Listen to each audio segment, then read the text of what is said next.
शादी के बाद राधिका पहली बार अपने दादी के घर जा रही थी। पूरे रास्ते में राधिका अपने दादी के हाथ के बने अचार की ही तारीफें कर रही थी। राधिका अपने पति आनंद से कहती है, दादी का अचार इतना स्वादिष्ट होता है कि वो खाकर तुम बाकी अचारों को तो भूल ही जाओगे। दादी अचार में सिर्फ मसाले नहीं बल्कि अपना प्यार भी डालती है। दादी के हाथ के बने अचार की तारीफें सुनकर अब आनंद का भी मन अचार खाने के लिए बेसब्र था। राधिका शहर में नौकरी करती है, वहीं उसकी शादी आनंद से हो जाती है। राधिका के माता पिता नहीं हैं। गांव में राधिका की दादी और उसके चाचा चाची रहते हैं। कुछ ही समय में राधिका और आनंद गांव पहुंच जाते हैं। राधिका की दादी सुमित्रा राधिका और दामाद को देखकर बहुत ही ज्यादा खुश हो जाती है, इसीलिए उनकी मेहमान नवाजी में अच्छे अच्छे पकवान और अपने हाथ से बना स्पेशल अचार भी उनको खाने को देती है। तीनों जाने हंसी खुशी खाना खा रहे थे और बातें कर रहे थे। तभी राधिका की चाची की आवाज़ आती है, माँ जी ज़रा इधर आइएगा। तो दादी उठकर राधिका की चाची के कमरे में चली जाती है और पूछती है, बहू क्या हुआ, कोई काम था? तो उसकी चाची कहती है, हमने पहले ही राधिका की शादी पर बहुत खर्चा किया हुआ है और अब ये मुंह उठाकर हमें मिलने चली आई है। खबरदार अगर इसको 100 रुपए से ऊपर शगन दिया है तो। फिर राधिका का चाचा बोलता है, और आप क्या क्या उठाकर खिलाए जा रही हैं उनको? क्या घर का सारा राशन आज ही खत्म करेंगी? अब उन लोगों को यहाँ पर रोकने की कोई ज़रूरत नहीं है। उनको बोल दो कि हमने कहीं जाना है तो वो खुद ब खुद चले जाएंगे। तो दादी बोलती है, वो बेचारी बिन माँ बाप की बच्ची है, वो शादी के बाद पहली बार घर आई है, तो तुम लोगों को उसके माँ बाप की जगह खड़े होकर उसका और दामाद का मान सम्मान करना चाहिए। तो इतने पर उसकी चाची और ज़्यादा भड़क जाती है, बोलती है, कर तो रहे हैं मान सम्मान, हम तो पहले से ही तुमको झेल रहे हैं, क्या अब इनको भी हम ही झेलें? दोनों चाचा चाची राधिका को खरी खोटी सुना रहे होते हैं। तभी राधिका आ जाती है और वो ये सारी बातें सुन लेती है और वो अपने चाचा चाची से पूछती है, ये कैसा व्यवहार है आपका मेरी दादी के साथ? अब 1 मिनट भी ना ही मैं यहाँ रुकूंगी और ना ही दादी को रुकने दूंगी। मैं ले जा रही हूँ दादी को अपने साथ। तभी उसका चाचा बोलता है, हाँ जा ले जा इस बोझ को, बड़ी मेहरबानी होगी। उसके बाद राधिका और आनंद दादी को अपने साथ ही शहर में ले आते हैं और दादी का अच्छे से ख्याल रखते हैं। दादी भी अपनी पोती के साथ आकर खुश थी। राधिका दादी को अचार बनाने को कहती है तो दादी भी खुशी खुशी अचार बनाने के लिए मान जाती है। उसके बाद राधिका और दादी बाज़ार जाते हैं और दादी अपने हिसाब से अचार का सामान ले आती है। उसके बाद दादी बहुत खुश मन से अचार बनाती है और साथ में राधिका को भी अचार बनाना सिखाती है। फिर एक दिन राधिका की सहेलियां उसको मिलने उसके घर आती हैं। राधिका उनको पापड़ के साथ अचार खाने को देती है। पापड़ और अचार खाने के बाद राधिका की सहेलियां अचार की बहुत ज़्यादा तारीफ़ करती हैं। उनमें से एक सहेली पूछती है, वाह राधिका, ये अचार तुमने कहाँ से ख़रीदा है? क्या कोई न्यू ब्रांड है? तो राधिका हंसकर जवाब देती है, आप लोग इसको कोई न्यू ब्रांड जैसा ही समझिए। असल में ये अचार मेरी दादी ने बनाया है। दादी का बनाया अचार होता ही ऐसा है कि जो भी खाता है उसके बाद तारीफ़ करता नहीं थकता। तो सारी सहेलियाँ पूछने लगती हैं, क्या दादी माँ हमको भी अचार बनाकर दे सकती हैं? तो राधिका कहती है, हाँ हाँ ज़रूर, क्यों नहीं, बिल्कुल खुशी से बनाकर देगी मेरी दादी माँ आपके लिए ये अचार। सहेलियों के जाने के बाद राधिका के दिमाग में एक आइडिया आता है, क्यों ना हम इस दादी के बनाए हुए अचार को व्यापार में बदल लें। तो वो आनंद से बात करती है, आनंद, क्यों ना हमारी दादी का बनाया हुआ अचार हर घर में जाए। तो आनंद भी कहता है, हाँ ये बहुत ही अच्छा आइडिया है। और उसके बाद जब राधिका दादी को ये बात बताती है तो दादी खुशी के आंसू रोने लगती हैं और सोचने लगती है, मेरे खुद के बेटे ने कभी मेरी कद्र नहीं की और मेरी पोती और दामाद ने मुझे इतना मान सम्मान दिया है। और इसके बाद राधिका और आनंद ऐसा ही करते हैं। तीनों जाने मिल बांट कर खुशी और प्यार से अचार बनाते और उनका अचार घर घर में बिकता। जब राधिका के चाचा चाची को ये बात पता चलती तो वो खुद पर बहुत ही शर्मिंदा होते और दादी से माफ़ी मांगने के लिए राधिका के घर जाते। वो दोनों दादी से गिड़गिड़ाकर माफ़ी मांग रहे थे। दादी ने उनको माफ़ कर दिया लेकिन उनके साथ वापस गांव नहीं गई। क्योंकि दादी को जो मान सम्मान और खुशी राधिका और आनंद से मिली थी, ऐसा कुछ भी दादी को राधिका के चाचा चाची से प्राप्त नहीं हुआ था। और इसके बाद दादी का अचार दूर दूर तक मशहूर हो जाता है और सभी हंसी खुशी रहने लगते हैं। गोमती नाम की एक बूढ़ी औरत अपने छोटे बेटे सुदर्शन और बहू ममता के साथ रहती थी। गोमती के बड़े बेटे और बड़ी बहू की एक सड़क हादसे में मृत्यु हो गई थी। तब उनकी बेटी खुशी गोमती के पास घर पर ही थी। अब खुशी की दादी यानी गोमती के अलावा खुशी का इस दुनिया में कोई भी नहीं था, क्योंकि सुदर्शन और ममता स्वभाव के बहुत खराब थे। एक दिन खुशी अपनी चाची ममता को बोलती है, चाची दादी की आज तबीयत बहुत ख़राब है, आज उनसे काम ना करवाएं। तो ममता उसको डांट कर वहाँ से भगा देती है। गोमती की तबीयत चाहे जितनी भी खराब हो, ममता घर का सारा काम गोमती से ही करवाती। गोमती बेचारी को सारा दिन भूखे प्यासे खराब तबीयत में काम करना पड़ता। एक शाम ममता की माँ और उसकी बहन उससे मिलने आए और वो ममता के बच्चों के लिए खूब खाना पीना और खिलौने लेकर आए। खुशी ने बच्चों को खिलौनों के साथ खेलते हुए देखा और उनके पास चली गई। उसके बाद ममता की बेटी के हाथों से गुड़िया गिरकर टूट गई और वो खुशी का नाम लगाने लगी कि गुड़िया इसने तोड़ी है। तो ममता की माँ और उसकी बहन कहती है, ये लड़की कितनी बिगड़ी हुई है ममता, तुम इसको सबक क्यों नहीं सिखाती। तो ममता बोलती है, तुम देखती जाओ मैं क्या करती हूँ। अभी ममता डंडे से खुशी की खूब पिटाई करती है। शोर सुनकर उधर से गोमती आ जाती है और वो ममता के सामने हाथ जोड़कर कहने लगती है, बेचारी मासूम बच्ची को मत मारो, वो बच्ची है, मासूम है। लेकिन ममता उसकी एक नहीं सुनती और खुशी को ज़ोरों से पीटने में लगी हुई होती है। तभी गोमती का बेटा सुदर्शन आ जाता है। तो गोमती सुदर्शन को भी कहती है कि ममता को समझाए वो बच्ची को ना मारे।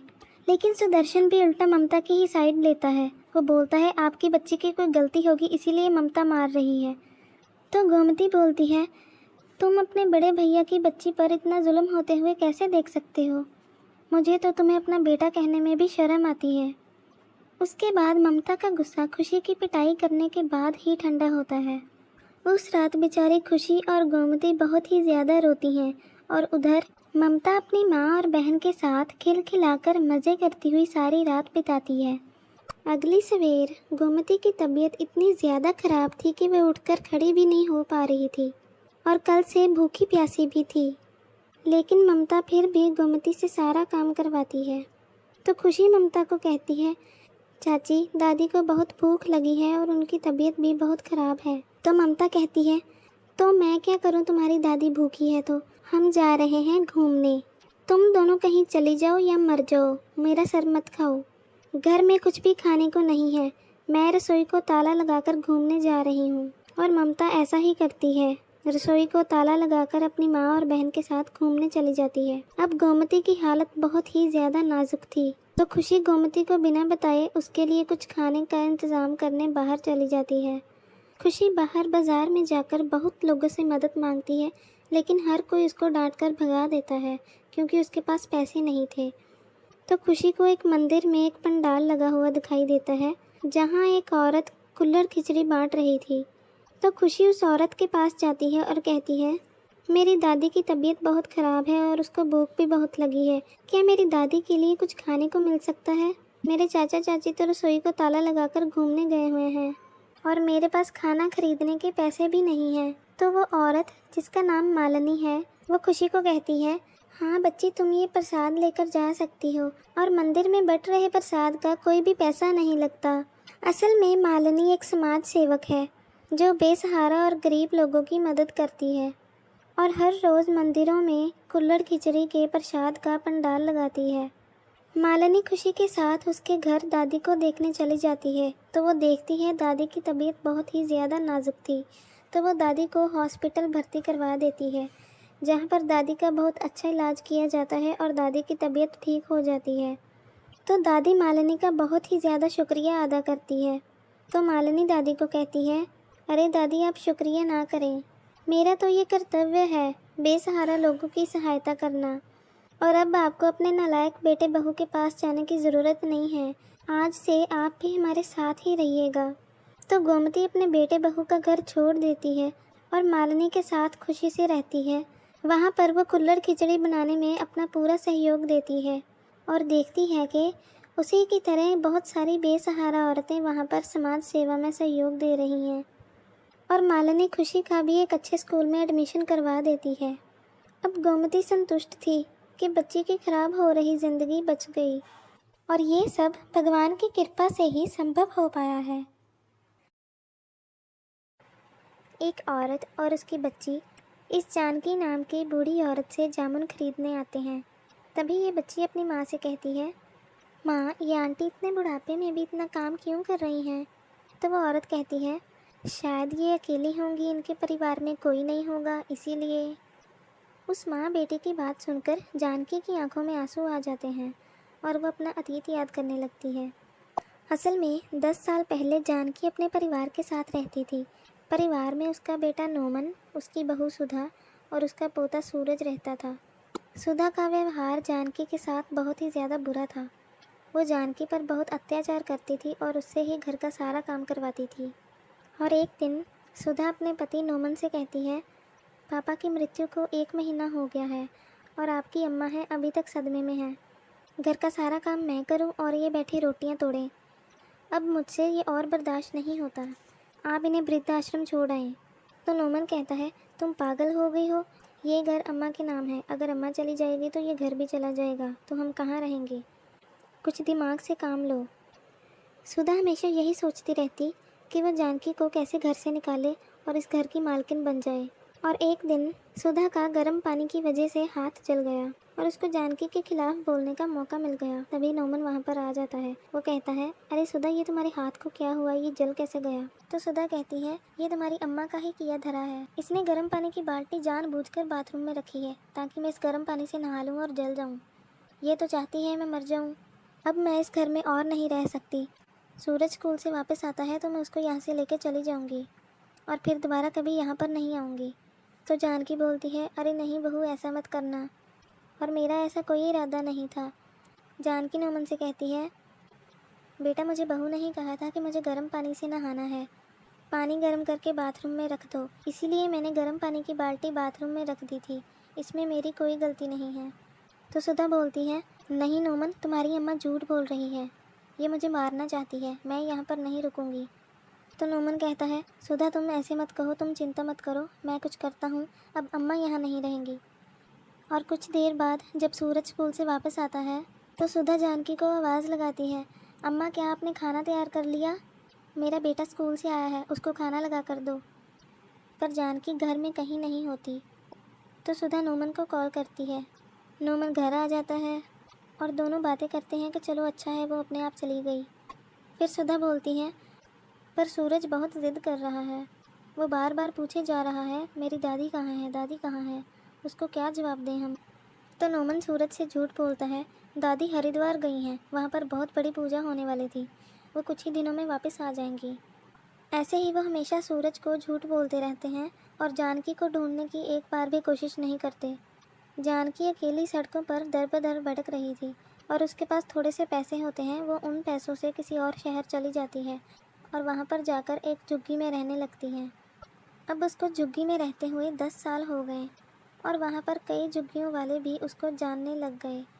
जानकी मंडी से जामुने खरीद कर ले आती और जामुने बेचकर ही अपना गुजारा करती।